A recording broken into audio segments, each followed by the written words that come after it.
have a goal that is dedicated for a decade instead of a year or maybe a month. If you look at your goals in the long term and trying to control or manage the short-term pain that is included or part of it, you'll able to achieve it. Even though I don't have the evidence yet, I am suffering, or I am experiencing the short-term pain of doing this every day, trying to talk in front of the camera and explaining things that is inside of my head without script, without anything.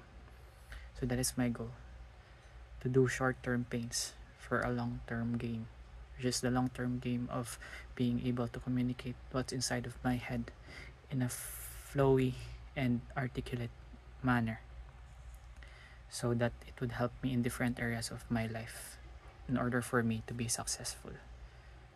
So prioritize short-term pains for a long-term gain in the future.